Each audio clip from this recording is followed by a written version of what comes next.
Mahakama imekubali msamaha wa Waziri wa Afya Aden Duale baada yake kuiomba mahakama msamaha huo kwa kutoheshimu amri ya mahakama ya kutojenga kituo cha karantini ya Ebola katika kaunti ya Laikipia. Duale akisema kuwa amesimamisha ujenzi wa kituo hicho hadi pale mahakama itakapotoa amri nyingine. Mary Kyalo na taarifa kamili.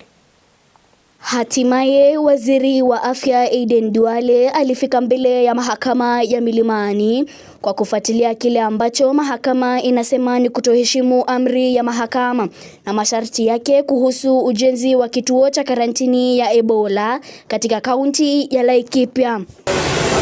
Duale na aliomba msamaha kwa kutofuata amri hiyo ya kutojenga kituo hicho cha karantini alisema kuwa hawezi kukiuka amri ya mahakama kwa lolote lile. As a citizen, as a minister, public servant, I will be the last person to disregard a court order. I will be the last person to violate any constitutional order given by any court. And I sincerely regret any action, omission, misunderstanding, or misinterpretation that may have resulted in a non-compliance with the order of this court or created the perception thereof. Mahakama hii ikikubali msamaha wa Duale huku ikimpa onyo kuwa iwapo atashtakiwa na kutofuata maagizo ya mahakama basi sheria itachukua mkondo wake. I will give my reasons. I will accept that apology.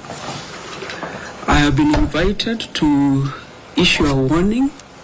I will qualify that it is a strict warning and that any hint of non-compliance with the orders of the court will not be tolerated.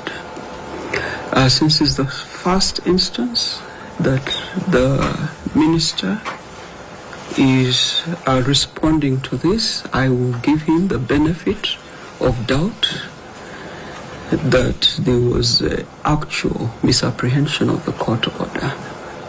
So with that, Duale is discharged. The stand warning.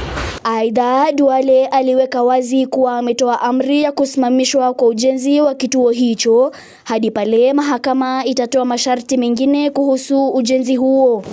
Notwithstanding the foregoing and in recognition of the authority of this honorable court, I have directed the immediate and complete cessation of any intended construction, site preparations, or related activities concerning Laikipia Air Base facility pending the hearing and determination of the substantive petition or until further orders of this court.